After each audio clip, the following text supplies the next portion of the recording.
Good morning. Good morning. I've just seen somebody is saying they have no sound. Who was saying they have no sound? Ken Hatcher was saying he has no sound, but now he has sound. And just to add to insult to injury, apparently the connection between this show and Instagram just failed. No idea why. Nothing I can do about it. So it's just us today.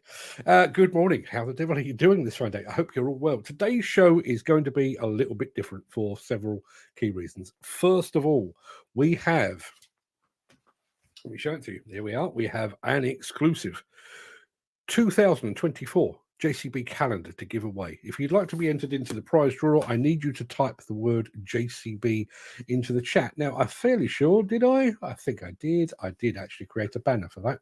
There you are. You can see it going across the bottom of the screen. If you would like to type the word JCB, is that a word? I guess it's a word. Type JCB into the chat, and we will be doing the prize draw a little bit later in the show. I was going to say, if you're watching on Instagram and you'd like to be in with a chance, you have to join over on Facebook, Twitter, LinkedIn, or YouTube. You don't have to do any of that because nobody on Instagram is watching today. The connection just went down. So I did say that today's show would be a little bit different in several ways, and I am a man of my word. Let me see. What else have we got? Yes. I've dropped today's final video, and I've dropped it for a reason. I've dropped it to make space and time for you to join me on the show. I'm going to put a link. I tell you what, I'm going to do it now, and I'm going to do it again a little bit later in the show as well.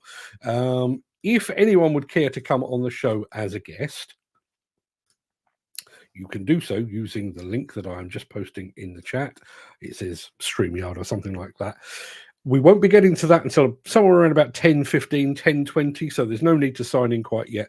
But if you've got something to say, if you've got something you'd like to share, something you'd like to get off your chest, questions to ask, anything like that, please feel free. You can join in whenever you see fit. Let me have a look. If you're going to join in, by the way, and if you're going to do so by mobile device, could I please ask you to hold it that away? Horizontal, YouTube shape, TV shaped, not that way because that will look awful. If you go for that shape, make sure you've got your sound turned on. As I say, we won't be getting into that until about 10:15, 10:20, so no real hurry to do that. But I really would like to, I'm desperate not to try and dictate the content. I've got things that I'd like to discuss, but I'm not going to dictate it. This is going to be your part of the show, and this is a bit of a guinea pig show in some ways.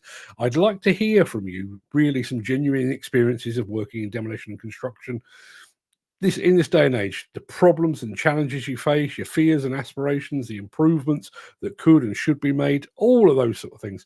So if anyone would like to join me, please do that around about 10:15, 10:20. I will trigger that again at some point in the future. And I do hope that one or two of you do choose to join me. But whatever happens, I need to be done and dusted by 11:15 because I've got a Teams meeting scheduled for 11:30, and I've still got some prep to do. All I would say is, if nobody turns up for the chat, well, it means I get to finish early on a Friday. No bad thing. So, with all of that being said, Nigel Williams has just said, "Oh, a chance to be on the show again." Yeah, it's about time you were back on the show, Nigel. So, if you care to be, then please do that. Let's have a look. I think it's time we get this show on the road. So, I'm going to roll the intro, post the question of the day, and get this show on the road.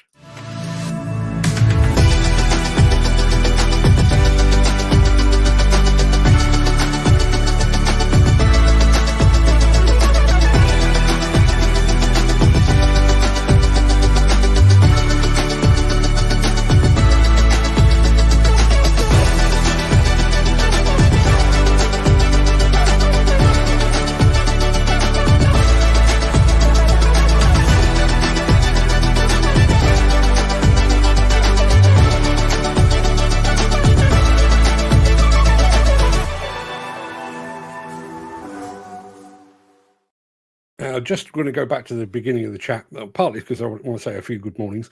Ken Hatcher was first off the mark this morning. Good morning, Ken. Good morning to Jim Turner, to Dan Cullen, to Graham, Footy Williams, to Nigel Williams. Good morning, Nigel. And to Gary Muirhead. Good morning, Mark. Good morning, gang. Happy Friday, everyone. First week back, now under our belts. Yeah, absolutely. We made it through. Not bad at all.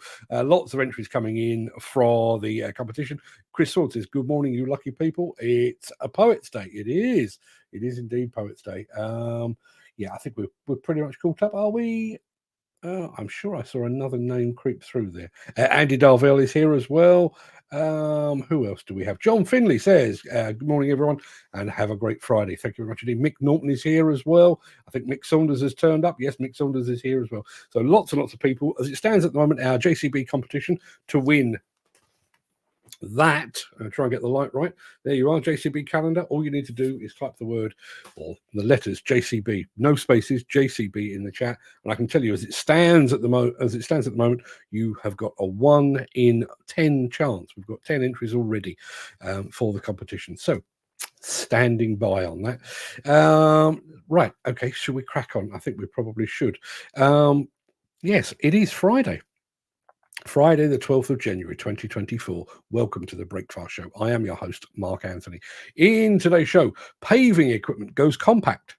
Texan high reach demolition, a demolition pool party, and we're off to church, kind of, with the mighty Caterpillar. Plus, as I've already said, there is a 2024 JCB calendar up for grabs in our exclusive prize draw, which is now 11 entries. So if anybody would like to win themselves, to be perfectly honest, I only received this yesterday from JCB. I was very, very pleased to get it. It's really, really nice, but I use an electronic calendar, and I also have no space for it on my wall either. So I thought I'd give it to somebody far more deserving than I might actually get some fun out of it.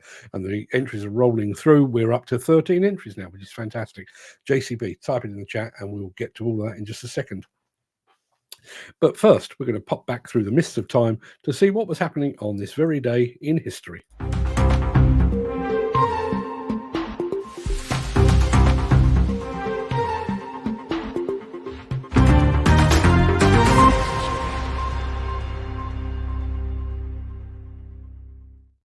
Also going to say a very quick good morning to, who have we got? Glenn Johnston and Adrian Rogers, both of whom are here, both of whom have entered the competition. Good morning to you, gentlemen. Thank you very much indeed for being here, and thank you very much indeed for taking part in the competition. Yes, this day in history. On this day in 1803, the US purchased New Orleans back from France. The New Orleans Purchase, as it was known. In 1895, the National Trust was founded here in the UK. In 1906, and I'd never heard this one before, in 1906, the rules of football were changed to allow the ball to be passed forwards.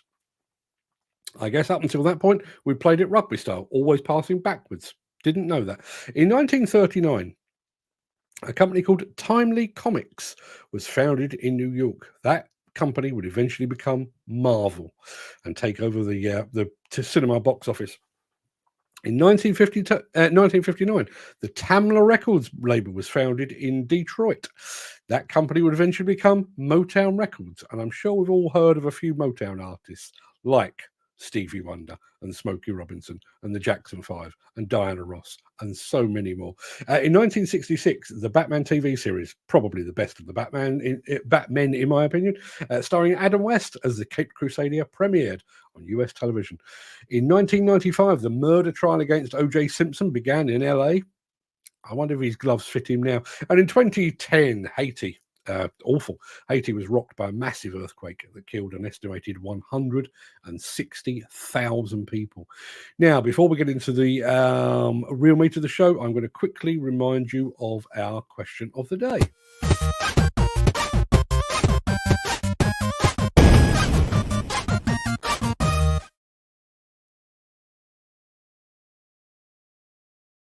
Yeah, our question of the day, very simply. What is a thing that you've eaten but would never eat again? Plenty of scope there, I would have thought. I've eaten both snake and alligator. I'd happily eat the alligator again. In fact, I'd go so far as to say, if I see alligator on the menu, I would happily revisit it. But I wouldn't rush back for the snake. It wasn't unpleasant. Let me be absolutely clear. Like all things that everybody says, it tasted primarily of chicken. But all the time I was eating it, I was thinking, this is snake. This is snake. Kind of turned me up just a little bit. But what about you? What is the thing that you've eaten that you would never eat again? Let us know in the chat. And one of the people that's let us know in the chat has, let me see. My comments are playing silly buggers. Where is he? Paul Latham. Paul Latham is in chat. Good morning, Paul. A previous prize winner, previous guest on the show as well. So yes, lots and lots and lots of people. And Nigel Williams has just reminded me that Smokey Robinson was, of course, a little known fact. Well, depending on your musical knowledge, a little known fact. Both Stevie Wonder and Smokey Robinson, obviously hugely famous and hugely popular in their own right. When Tamla Motown started, they were both employed purely as songwriters for other people. Did you know that? Yeah, you probably did. Okay, it is time to. We'll come back to all the question of the day in the chat. Don't forget, there is still this JCB calendar up for grabs. Type JCB into the chat for your chance to win. But in the meantime, this.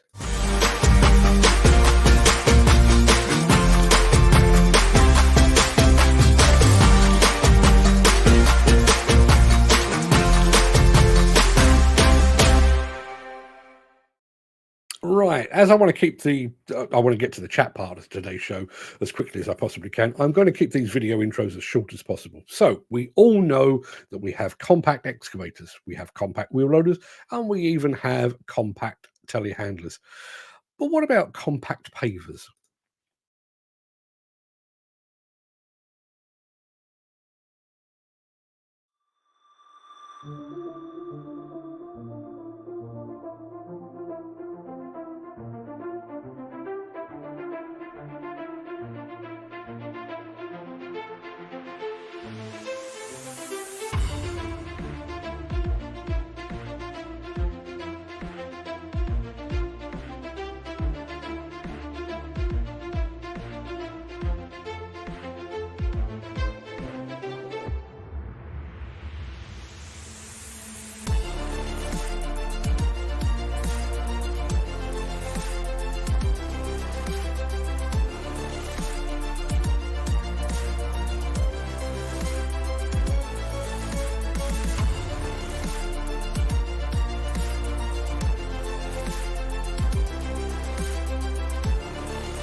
Now, I realise that that's outside our usual earth-moving and demolition equipment remit, but based on that video, is that paver hot or not? As you know, we are compiling a show for the end of the year in which we decide whether things are hot or not. We've already had one vote for hot from our friend Dan Cullen, who seems to like that.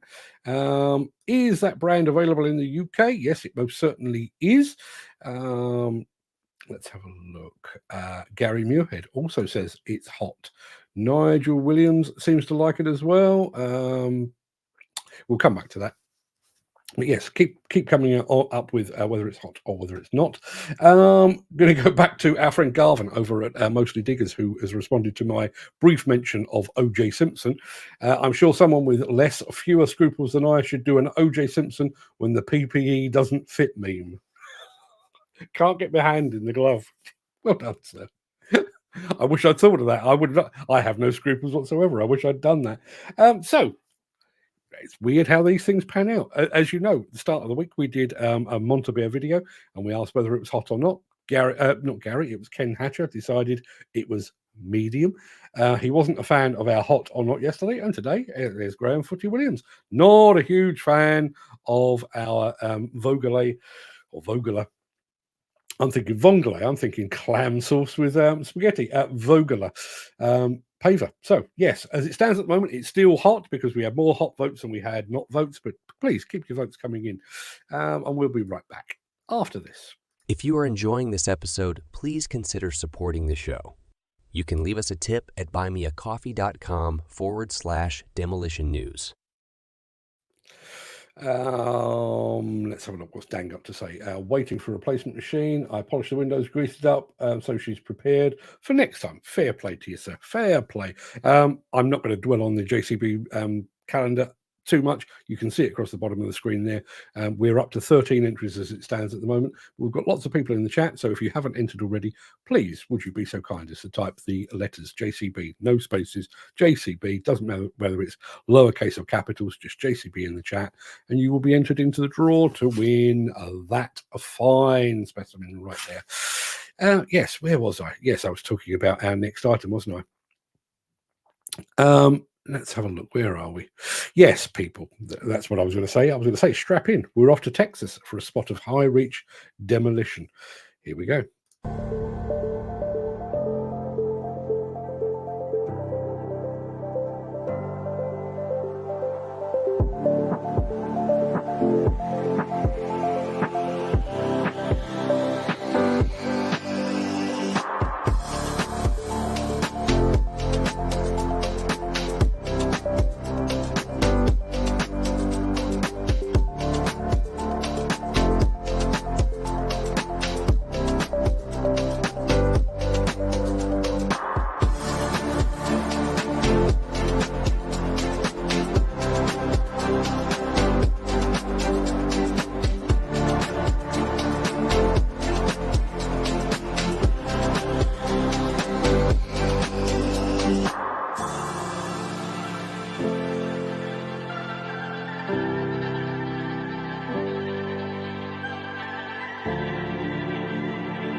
Pretty smart, right? As Andy Darvell says, a wicked building to work on, proper high reach work. Big boy pants time. Big boy pants time on this show every day, I would say. Gary Muirhead asked the question, is that a steel container used as site barrier? Could well be. I know a lot of companies use that, particularly when they are blasting. So yes, that does work. Also seen bales of hay used for that kind of thing as well. Mick Saunders has asked a question out of interest. Does that just lay a course? We're going back to the Vogler paver. Does it just lay a course of the black stuff down or compact it as well? As I've got runny eyes and nose, so can't see a lot. It just paves. Yeah, it is usually followed by a compactor of some description. And Nigel Williams says, Andy Darvell, beat it into the ground, poxy things they are, park it up and get a new hitch on it. Which is responding actually to this. Andy Darvell says, having an issue with a cat quick hitch on the machine. The back part slides instead of curls and they get stuck on the back pin of the attachment. So you have to shock it with a sledgehammer. Shock it with a sledgehammer. A few people I like to do that too. But to make it move, but it won't bloody move this morning. Good luck with that. And that is, as I say, Andy Darvell's, the response from Nigel Williams. Beat it into the ground, poxy things they are, park it up and get a new hitch on it. That is his advice. And Graham Footy Williams looks like he may well be working with Ring Demolition at some point in the future. No bad thing. Very, very good company. Give my regards to John and Dean should you bump into them. Okay, we'll come back to that because that relates to our question of the day, which incidentally is, what is a thing that you've eaten but you would never eat again? And also don't forget to type JCB into the chat to be in with a chance of winning an exclusive 2024 calendar. And we've just had a bit of demolition. We're going to be back with a bit more after this.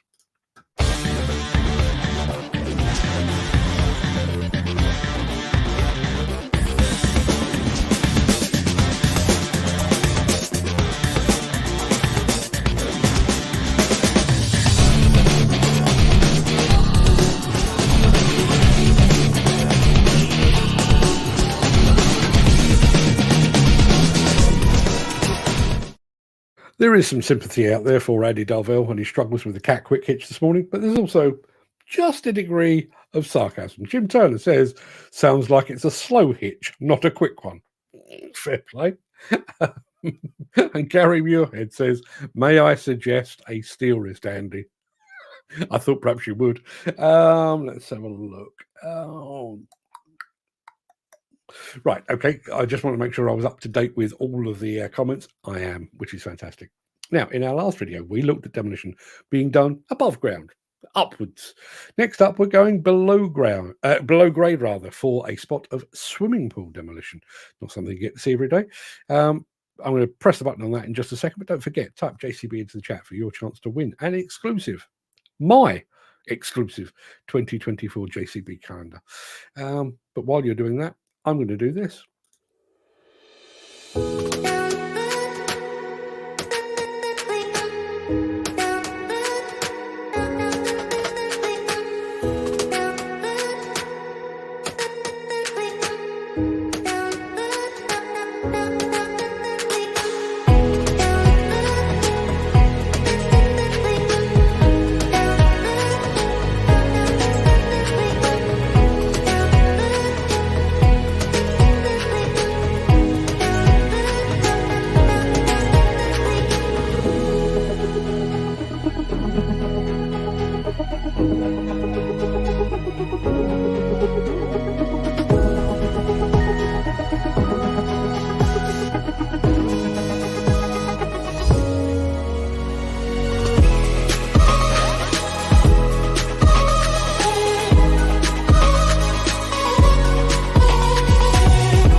Pretty smart, right? Although, as Nigel Williams says, not seeing much PPE in that video. Water sprays won't work, but masks are better. Totally agree with you.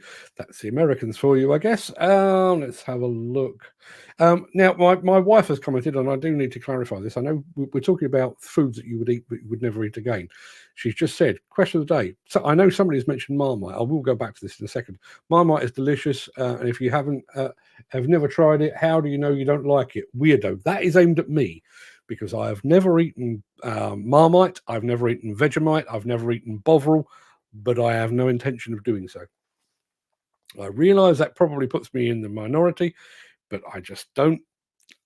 Food shouldn't look like that, in my opinion. I don't care what my wife says, and just by way of sharing, my wife regularly makes our two boxer dogs a cream cheese and Marmite sandwich. They seem to like it, and I think that's probably best served to a dog. Nigel Williams disagrees. He says Marmite on thick buttery toast. You're a monster, Nigel. Right, okay. I can tell you our final film is 1 minute and 37 seconds long. 97 seconds, which means you have precisely that long to type JCB into the chat for your chance to win that. The JCB 2024 calendar. I haven't shown you the back, but that gives you an idea of what it all looks like. Still sealed because I didn't open it because it's of no real use to me. So if you'd like to type JCB into the chat to be in with a chance to win, you can still do so. You've got 1 minute 37 seconds to do so. We're up to 14 entries so far. So immediately after this following film, we're going to be doing the prize draw.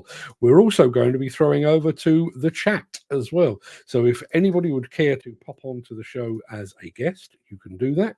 I can actually see that Dan Cullen has already done so.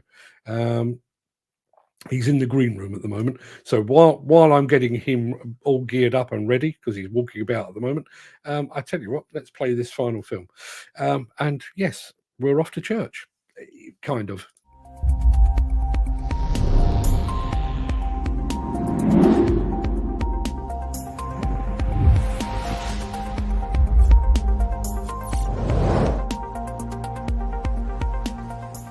We've been using 3D grade for probably the best part of 15 years now. We were early on it and we've sort of taken it through now. We were always on dozers, and then when it came out on the excavators, we tried to jump on that as well.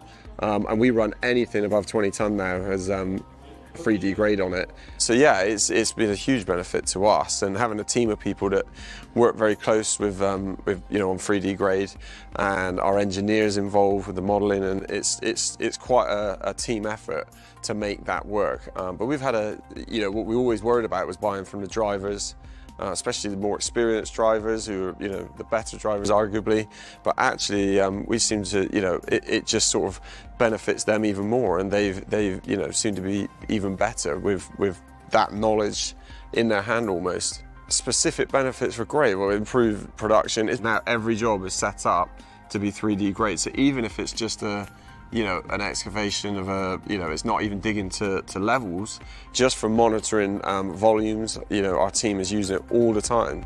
So yeah, it's hard to say how much better it is when we don't compare it to anything else there. That is the only way we work.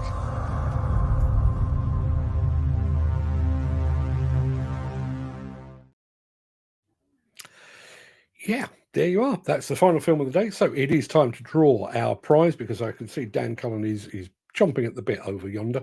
So we've got 14 entries. Let's see who gets the JCB calendar. Come on. There we go.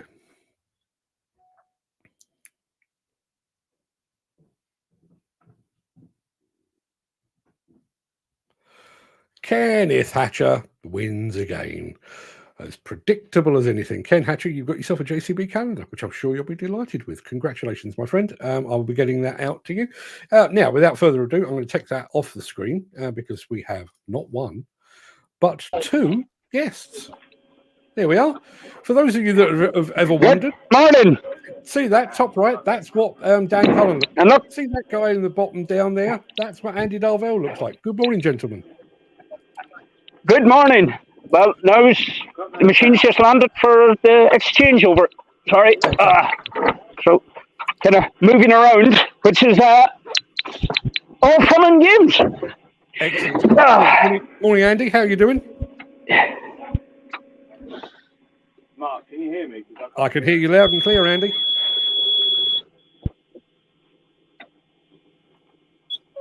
Speak to us, Andy. I think Andy's having a bad day. It's like a Friday the 13th. Just while we're getting Andy to understand that we can actually hear him loud and clear, what machine are you on today, Dan? 210 Komatsu. She's getting replaced for a demo spec 210. So it's just turning a turnaround of one to the other. Awesome stuff. Andy, can you hear us now? Yeah, Andy's. I think Andy's having a cat problem. Can you hear us now, Andy? Now he's gone mute. Now you're muted, Andy. For some reason, I don't. Oh, now you should be okay. Now I'm going. Yeah, Fantastic. I Okay, so we know Dan's on a Komatsu 210. What are you sat in at the moment, Andy? I'm in Cat 325 next gen. Awesome stuff. Awesome stuff. Nice, Okay, nice. So the floor basically is yours. This is where I get to sit back and listen to what you've got to say. Who wants to speak first? Go on, Dan. Yeah, a quick question is, how come you still get idiots walking around when you know you're not meant to be near a bloody machine with attachments on it, and they still walk up this blind side of you? How come they cannot bloody see you're working on the blind? You cannot see them. This is what gets me all the bloody time. It's happened twice this morning. The labourer just walked clean up the side of the machine and me working. I just got out and I blew the fuse with them. But I just don't seem to realise. I don't have an answer for that, but it does give me an opportunity to tell you about something else that I've been working on. I won't bore you with the details, but I had an idea about writing a series of short stories about what would a demolition man from 1974 make of the industry today. And obviously, you're both sat in some very fine machines. You've got lots of tech at your disposal. You're both speaking into mobile phones and stuff like that. So we've moved a long way. But things like that, walking up the blind side of the machine, we haven't managed to actually do away with that. For all the training and all the competence cards and all the competence card renewals, we still have sight full of pillars, basically. And all of that was inspired. Terry Cornwall. One of the things that he says was, have we progressed in the last 50 years? Well, technology-wise, we have. I think it's sustainability we have.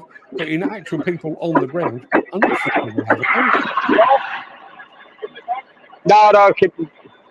I think one of the biggest problems is common sense. It seems to have disappeared. Yeah, well, unfortunately, that's one of the things that we don't teach, isn't it? We spend a lot of time talking about teaching health and safety and various other bits and pieces, but we don't teach common sense. No, it's, when I first started Demolition, 2002, you were told, like, don't go near the machine because, you're going to get hurt. Stay well clear. If you want to come up to the driver, make sure you've got line of sight with him and give him a wave. Like, there was none of the thumbs up stuff back then. Give him a wave and he'll give you a wave back, and then you can approach the machine. But nowadays, it just seems that anyone, they'll, like Dan said, they'll walk up your blind side, literally right next to the track, and all of a sudden they're right in front of you, but you're looking up at the building, so you can't see them. Even if you've got a 360 camera, you're not really concentrating on what's going around you, because you would think that people have the common sense not to come near you while you're working and concentrating on the building, but they just, I don't know. People are just stupid nowadays. I don't know what we've lost Dan temporarily there, so just while I've got you, Andy, one of the things with that, and I always hate having this conversation because I don't want to be demeaning to people working in the demolition and construction industry, but one of the things that's always bothered me is, to a large degree, construction and demolition for a lot of people is last resort career choice. They didn't do particularly well at school. They're obviously not cut out to be going to university or college or whatever it might be. And a lot of people seem to be left with two choices. It's either join the armed forces or go into demolition and construction. And as a result of that, we are taking, to a large degree, and as I say, I hate saying it, but we're taking the or undereducated and putting them into a role where, they are personally responsible, not just for themselves, but, for other people as well. I mean, obviously, you're sat in a machine there, you could quite easily clobber somebody that was walking past. But, if somebody else is uneducated or undereducated and they're working alongside you, they could potentially put your life in danger every bit as much as they could put their own, Yeah, exactly. And not just that, I mean, if I hit someone and kill them, what's the consequences for me? I'm either going to get fined or go to prison. So yeah, and even if you didn't, you imagine having to live with that. Imagine having to wake up. Yeah, I mean, I'm no expert on any of this, but PTSD. If you have killed somebody, every time you get in a machine and start the thing up, that will play back through your mind again. yeah, it's not a nice thought that, you know, and it happens not on a daily occurrence, but twice, maybe 3 times a week, you'll get someone who comes far too close to you, and it's just, yeah, they don't see the danger, but, you know, we've all been sat in machines for a long time now, so we know what I mean. This is in my opinion, it's a small machine. It's a 25 tonner, but you know, if it touches someone, it's going to really hurt them. So yeah, you can't touch somebody with a 25 tonner. You're hitting them, aren't you? Absolutely. Dan Cullen is back with us. Glad to see him back. Just a very quick one. I'm glad Dan's here because I wanted to pick on something that happened to him yesterday. Was the fact that, you know, we've got, again, it goes back to some of the things we've been saying already. We've got all of this technology, all these training courses and everything else, and you know, I'd like to think that the industry has progressed, and yet there you are, Dan Cullen yesterday. He was the only person working on his site because the diesel hadn't turned up. Diesel, yeah. I mean, and it didn't turn up. When did it turn up in the end? 1:30, 2 o'clock, almost. So that's half a day lost because of Half a day, yeah, no diesel. Yep. But it wasn't on our side from what I found out. It was from the delivery guy's side. They didn't put in the order. They didn't tell the driver that the next job he had to go to, and the first job in the morning was this job. Instead, he went to 2 different jobs. Hey? I think it's all on that. Okay, while Dan's talking to one of his colleagues, sorry, you know, you have to take a picture of that. I think it's all 360 operations QR code. Usually down to poor site management. Bring back the old ganger. We're relying too much on technology. It's a good point. And again, going back to this series of short stories that I've written, that's one of the things. You know, this notion that we've got now of multicolored hard hats. You know, blue hard hats for inexperienced or site visitors, you know, white hats for whatever, and black hats for the site supervisors. And I am reliably informed that those multicolored hats are so that the site manager or the site supervisor can see at a distance who is who. Would we not be better off actually going back to the days, as Mick Norton's described, actually having the site supervisor on the site rather than sat in an office, you know, 200, 300 yards away, filling out pieces of paper? That's the biggest trouble now is all the paperwork. Like my supervisor, he has to spend half the day filling acquisition forms out and timesheets for the labourers and this and that, and he said it's just non-stop. He needs to be out on site because we've got a team of soft strippers in at the moment, and they're all basically general labourers who've never done it before, so they kind of need babysitting and showing how to do it properly. But he can't do that because he's got to send all this information back to the office. He said it's just ridiculous. Like, he needs to be on site supervising, not a bloody secretary for the company. Yeah, and I mean, going back to your point about, you know, you made the point about you being an operator, and if you were to clump somebody with a bucket or something like that, you know, you would be liable for that. You have exactly the same thing with a site supervisor. You know, site supervisor is basically the boss of that site. Yeah. And if something happens and he happens to be sat in his office filling out yet another form, where does his responsibility lie? I mean, I would guess that he would be held at least partly responsible, and yet the way that we've geared the industry dictates that he can't be on site. He's going to be in an office filling out bloody forms. Yeah. Yeah, it's crazy. So good. I'm going to go quickly. Mick Saunders says, again, it just goes to show no matter how much training or toolbox talk you give, no fucker listens. Unfortunately, and I do wonder about that. You know, with the sheer volume of training and toolbox talks and pre-site briefing or pre-start briefings and all that kind of thing, I wonder if we've got to the point now where we do so many of them that the default reaction of some people on site is just to switch their brain off. You know, I've got to have another toolbox talk. That's 5 this week. Do you know what? I'm zoned out. Chris Ford has said, eye-to-eye contact, essential part of site safety, but how often is it taught? I don't think it is. Jim Turner says, that's where our industry is missing a trick. Companies should be going into schools and showing kids what a great industry we have to be a part of. Then we'll have people coming in that actually want to be there and will give a damn and have pride in their work, he goes on to say. Also, the firms should handpick the right people with an aptitude for the work and offer them apprenticeships. Then kids would have something to aim for and a job to walk straight into. Andy, how did you get started in construction, demolition? Well, my granddad, first of all, he worked for a guy who owned a building company, and then my granddad took it over. Then my dad took it over. Unfortunately, it went bust in the early 90s. He sort of dibbled around by himself, really, and my cousin doing small bits. And occasionally, if he had a mini digger on site to do footings or anything, during the school holidays, I would jump on and just have a play, basically. Then when I left school, didn't really know what to do, so I started in mechanics. Didn't enjoy that, so I left college, went to see a careers advisor, and they said, "What do you like doing?" And I said, "Well, my dad often has machines on site. I like playing with them. I like being outside." And she said, "Well, there's a college in Norfolk, CITB college." She said, "You can go there. It's a 6-month course. You can basically get all your licenses for your machines." So I basically signed up there and then, and a few months later, I was heading to Birch and Newton. So that's how it started for me. But I mean, you've kind of maintained an educational thing going on, because I mean, you've got yourself into demolition, but you've also got a bit of a thing for cranes. You've also done the whole firefighting thing as well. Yeah. You know, you seem to be a sort of a what do they call you? A lifelong learner or something like that? Yeah, I like. I mean, the other day I spoke to my manager because I was working in the muck tip, and I knew this demo job was coming up.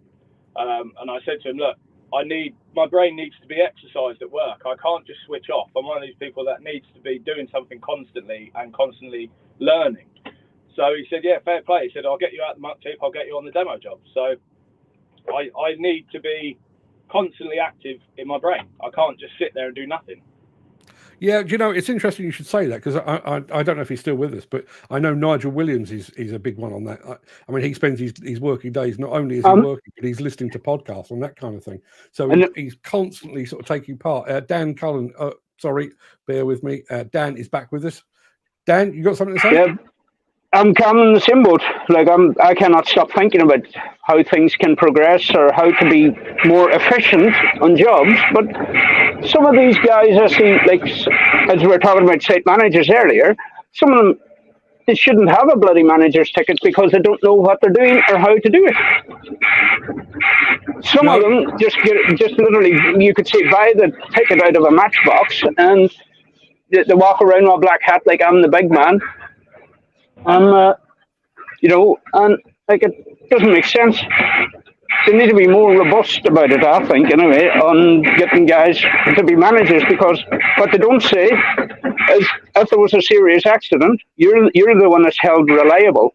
First, it's down to you because you're the manager on site. I'm going to throw back over to the back here. I'm going to silence that one. It's Dan's making an awful lot of noise in the background because he's obviously operating at the same time. Mick Norton says we're now going to extremes with artificial intelligence, AI cameras being drilled to add further to the cab clutter that is compromising safety. He goes on to say Andy was lucky enough to take advantage of the old CITB courses when Bircham Newton was a centre of excellence. Not the same today. No, it is greatly devalued. Mick Saunders says, why, may I ask, is no one mentioning the fact that you should have an exclusion zone around your machine when working? It needs to be drummed into the workforce and keep the fencing up at all times. This goes back to a conversation we had a while back. All of this ultimately, and I think Mickey's absolutely right, all of this comes down to planning. If you plan the job properly, you have men at one end, you have machines at the other, never the twain shall meet, you've got no problem. You don't need reversing cameras, you don't need perimeter technology and that kind of thing. You just basically keep men at one place, or men and women at one place. You have machines at the other. Gary Muirhead says you can't learn this stuff from a book or a classroom. That is very true indeed. Peter McKenna just joined us. Good morning, Peter. Chris Ford says, regarding my post yesterday, many a truer word said, I jest. Indeed it is. Gentlemen, unless you've got any other points that you'd like to make, I'm going to love you and leave you, because I do want to go back and have a look at the chat, because we didn't actually get to discuss the things that you would never eat again. Any other points? No problem. Like Andy or Dan? No, I'm fine for now anyway. Maybe the next day. Okay, Dan, have a good weekend. I'll speak to you soon. Andy, anything more from you? No, that'll do. Awesome stuff. Great to have you on the show, guys. Thank you very much indeed for your input. I'm going to take you out of the screen, off the screen now, Andy, and I'm going to go back to the chat, which was a long chat this morning. Let's have a look. Who have we got? Ken Hatcher was first off the mark, and Ken was the winner of our JCB calendar. I've got his address. That will be going over to him at some point today. Jim Turner was here as well. Dan Cullen, you've just seen Dan on your screens. Let me just take something off there. That's much better. Footy is here as well. Nigel Williams is here. Gary Muirhead says, good morning, Mark. Good morning, gang. Happy Friday, everyone. First week back now under our belts yet. We've done the first week. It's all downhill and plain sailing from this point on. Let's have a look. Who else did we have? Lots and lots of entries for the JCB competition. And that, as it turns out, was the winning entry from our friend Ken. Dan Cullen says, I'd love the calendar. It'll be too late by then, actually. I'm up at JCB in February. If they've got any in the shop, I'll pick you one up. But by that time, you'll have missed the first month. So not really much point. John Finley was here as well. Good morning, John. Mick Norton was here. JCB entry there as well. But Chris Ford is here. Paul Latham is here. Good morning to you, Paul. Nigel Williams, yes, there was a chance. There still is. If you're parked up or you'd like to have a chat, the window of opportunity remains open. I tell you what, let me just copy that. I'm going to paste it in the chat. If you have a look in the chat now, you should be seeing that. And yes, you can still join us should you so desire. Mick Saunders says, morning, Mark and all. Dog went for a walk.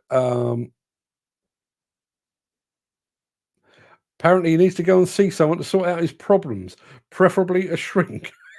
Okay. I think I could do one of those. Lots and lots of comments here.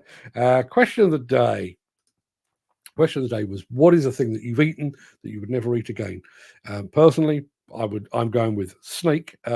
Nigel Williams, with his cast iron constitution, says, can't think of anything. He would eat just about anything. Paul Latham, Chinese pickled eggs done in tea. Yeah, I'm not so sure I'd want to do that. And I know that what is it? Is it the Thais that eat those fermented eggs that actually have part of the bird fetus, I guess you'd call it, in there? Yeah, not for me, thank you very much. Kangaroo, I wouldn't eat that again. Horrible. Yeah. Funnily enough, and I have a weird relationship with eel. I don't mind hot eels in a pie and mash shop. I'm not a big fan of jellied eels, but I also get me in Holland where they do smoked eel. Love the stuff. So yes, bit of a mixed one. Mick Saunders says, tried that rotten fish dish once called surströmming or something like that in Sweden. Believe me, never again. There are countless videos online of people trying that, and they're literally opening the can, and I think it's fermented herring or sometimes fermented shark and that kind of thing, and literally they open the can, the waft hits them, and they are violently sick. Not for me, thank you. I can't separate smell from taste. Even if I'd say the same about, I know both of my sons went to Thailand a few years ago and tried durian fruit, which apparently smells of vomit, but tastes really nice. Sorry, I can't get past the smell of vomit. That's where I stop. Not going to be part of that at all. Yes, Gary Muirhead triggered my wife, who is the head of the Marmite Defence League. He says, Marmite, the work of the devil. I totally agree. Food should not look like that. It just shouldn't. But I think our potential winner here is Mick Norton. Baked rat. Baked rat would be bad, but baked rat with red ant sauce. That's not even food, is it? That's a dare to your friends when you've all been out on the sauce. Apparently, he tried that on the Thai-Laos border in 1966 when invited for a meal by local tribesmen. Mick, I admire you for taking part, but what's the expression? No, sod that. I want no part of that at all. Let's have a look. There was a few votes for the Vogler machine being hot. Yes, the Vogler machine is available in the UK. I'm fairly sure it's part of the Vertgin organisation. I could be wrong, but I think it is. Footpath pavers, tarmac crowd from round Pompeii had them years ago. Feed it with a bobcat. Yes, indeed. Garvin over at Mostly Diggers says, seen that or similar pavers doing walking paths and cycle paths around sports grounds, community centres, etc. Very practical machine once you get the tar to it. Indeed it is. And Chris Ford says, it's hot. Beats a wheelbarrow. You're damn right it beats a wheelbarrow. But Footy remains unconvinced. He says, cold. Dan is waiting. Oh, he was waiting for a replacement machine, but as you saw, live on air, his machine arrived. Nigel Williams said the Vogler was hot, so I'm going to be putting that over into our end of the year product of the year show. Hot says all that raking and barrowing of tar. 100% agree. Andy Darvell was having an issue with his cap quick hitch, but I think he resolved it. I'm fairly sure he solved it by whacking it on the ground. You know how that always helps. Who else have we got there? Andy was enjoying the Texas high reach demolition. And there was Nigel Williams' advice on the cat high reach, on the cat quick hitch. Beat it into the ground, or park it up and get a new hitch on it. And as Gary Muirhead always does, he suggested, switch it for a steel wrist. Question of the day. Food that you've eaten that you would never eat again. John Finley, I salute you, sir. You are one cucumber. That's not a food. It's a nasty tasting glass of water, basically. Not nice. Can't get my head around cucumber at all. Want no part of it. Let's have a look. Ken Hatcher, you and I are at odds on this. Question of the day: things that you would eat, or things that you've eaten that you would never eat again. He says octopus. Oh, see, now I love me a bit of octopus. Octopus salad. Oh, see, stewed octopus. Love all that stuff.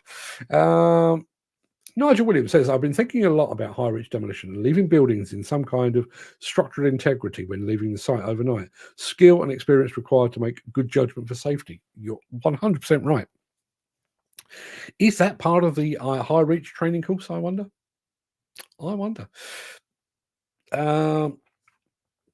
There's my wife speaking up in defense of Marmite. It shouldn't need defending. A food that needs defending shouldn't be eaten in the first place. And I present unto you baked rat. There is no defending baked rat. Even if that's all you've got, I'd rather go hungry. Who else have we got? Andy Darvell finally beat the high reach of the quick hitch rather into submission. Let's have a look.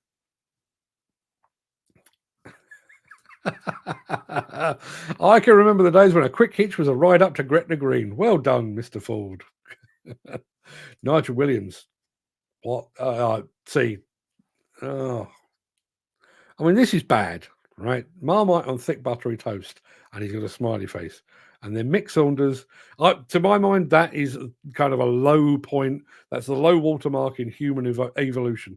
And then Mick Saunders takes us even further down that line. Marmite and peanut butter. Oh, God, it's unreal. Yeah, rather you than me. Nigel Williams is saying, I'm a huge fan of 3D GPS, but like I've always said, it's a tool and you still need good drivers behind the levers. You 100% do. Paul Deegan joined us as well. I didn't see Paul arrive, but good morning, Paul. Thank you very much indeed for being here. Mick Saunders, the health and safety police. Dan, did I just see you get out of the cab facing forward? I wasn't paying attention. I was trying to get the technology to work at the time. Did he? 3 points of contact, reversing out? Dan Cullen, come on now. Nigel Williams, AI humanoid recognition saves lives, but sadly people will have to suffer consequences in order to actually learn.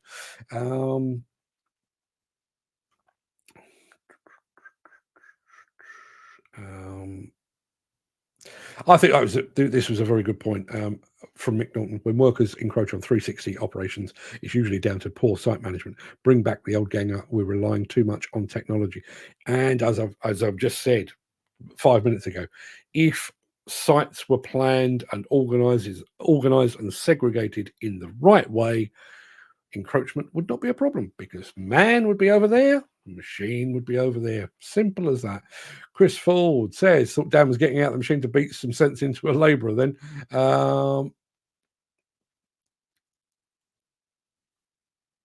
Rhine side seats for sale. Not sure what that is. That's not a bad lesson to live by, Gary Muirhead. If you can't see the driver, he can't see you. Keep clear, 100%. Again, it just goes to show no matter how much training or toolbox talks you give, nobody listens. It's very true.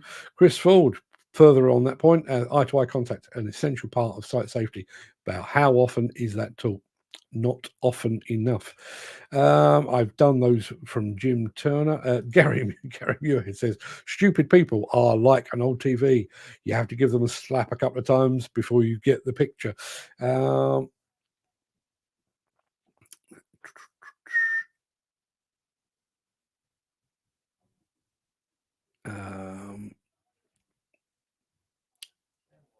There is Peter McKenna. Good morning, Peter. Don't want to let you go by without saying hello.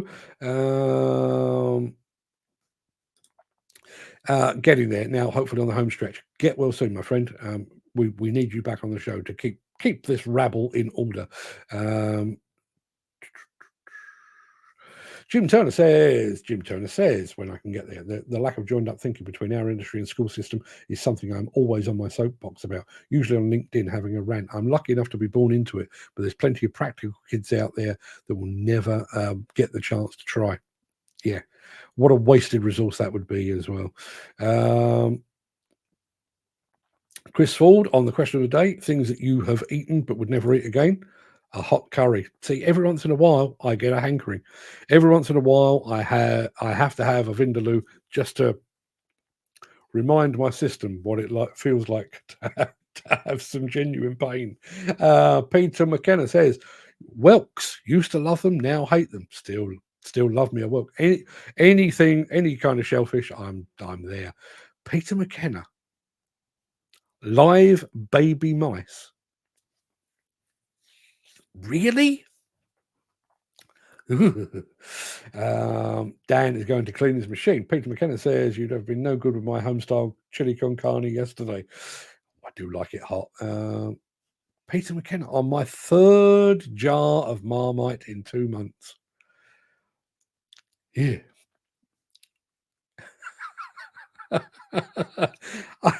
I'm going to show you a comment from Peter McKenna here, and I'm sure he's trying to say this is a good thing, but he hasn't got me convinced.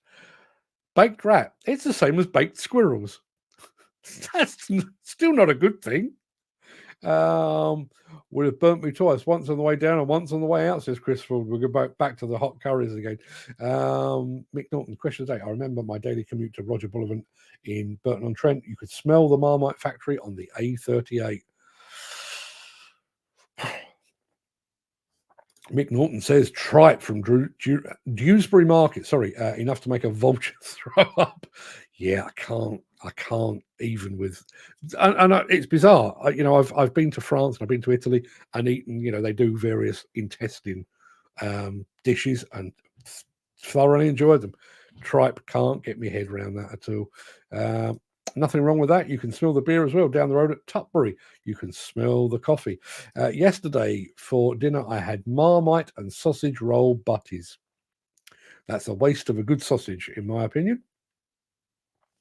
And doesn't that just sum up everything that we just said? All the AI in the world, and we still have deaths on site. Yes, we do. Chris Ford, I'm waiting for the grease police.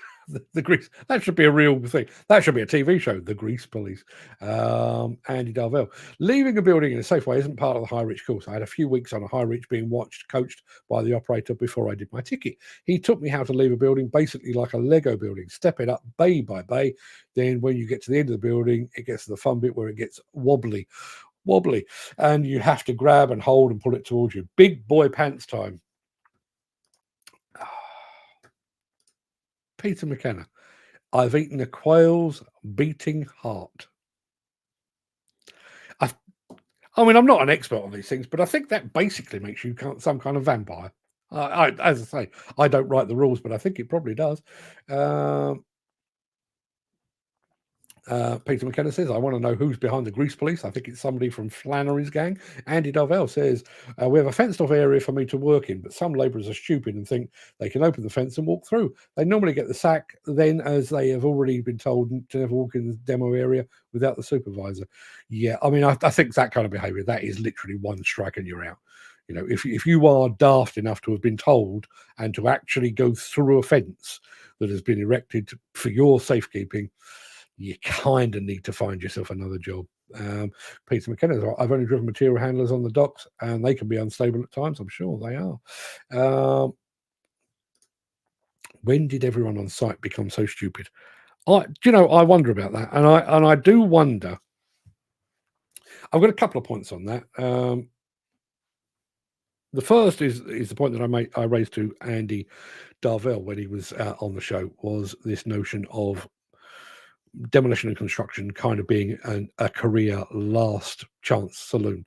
So we're taking the uneducated or the undereducated, and I'm not saying that makes them thick, because some people, there are illiterate people that are as smart and as sharp as a tack. I'm not saying that by any means, but if you've proven over the course of, let me think, 11 years of potentially 11 or 12 years of schooling, that you are unable to take on board teaching and education, then how do we expect to take that person who has got a proven track record of being unable to take on board information and retain it? How do we expect them to behave? How can we possibly expect them to behave in another way? And the other point I would make on that, I wonder if it is partly down to the way that we live our lives these days. I won't do the spilled orange juice story from my local supermarket again. You've all been bored with that before. But everything these days is somebody else's fault. Outside my house, there's an old tree out the front of my house there, and it's been there for I don't know, maybe 100 years, and as a result, it's grown. The roots have grown, and it's raised part of the pathway. Now I know that, I can see it. It's there. It's clear for all to see. It's a pretty well lit road, so even at night, you're very, very aware of the fact that that's raised. But I know full well that there are people in this world who will walk along, probably staring at their mobile phone as they go, chatting away on Facebook. They will trip and they will blame the local council. And I think we've got that is rife within demolition and construction. Everything seems to be somebody else's fault, and there is a tacit refusal to take personal responsibility, not just for your own well-being, but for the well-being of those working around you. And until we overcome that, you will still have people taking shortcuts, or as Andy has said, literally opening a fence to go into an exclusion zone where they could potentially get hit in the head by a 25-ton excavator. Mick Saunders says, Andy makes a point, but my point was when I was a supervisor on site, you walk behind the fence, then you walk through the gates. Totally right. Footy says, like I said, bit of plastic ain't worth what it's written on. They can't learn get off site, do another job. It's not worth it. 100% agree. Peter McKenna, science became stupid the day some bod decided that no one knew about health and safety and decided to write it down on paper. I don't get up in the morning wanting to kill someone either on the road or on site. That's health and safety in real world scenarios. Self-preservation and self-responsibility. Taking responsibility for your actions and the actions of others as well. Dan Cullen is signing off saying, have a fantastic day. Thanks for joining. Stay safe, guys. Yeah, thank you very much indeed for being on the show, Dan. Thank you for your contribution. And he also says good morning to Mr. McKenna. Yeah, good morning. I've just realised I've got no music playing in the background, but hey, that's just the way it rolls. That's an hour and 6 minutes. I think it's time to shut up shop. I do have a Microsoft Teams meeting ahead of next week's trip to Paris just on that subject, the plan as it stands at the moment, and I do need to check exactly the timings, but the plan as it stands today is I will be broadcasting Monday, Tuesday, and Wednesday. Wednesday's show will probably be curtailed just a little bit so that I can go and jump on a train and get myself off to Paris for Thursday and Friday. If I can possibly broadcast from Paris while I'm at the pre-intermat meeting, I will most certainly do so.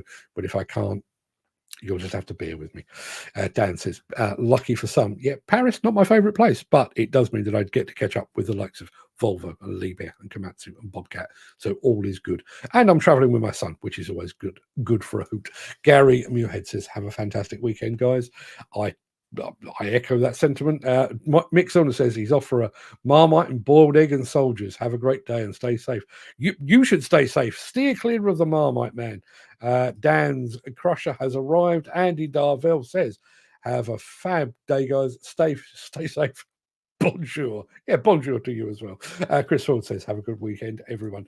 I'm going to leave you with that very thought. Have a good weekend, everyone. I'll see you on Monday, bright-eyed, bushy-tailed, for more of this. I'm also going to get to the post office today to make sure that Ken Hatcher gets his calendar early enough in January so that he can actually start using it. Everybody, it's been a blast. See you all very soon. All the best.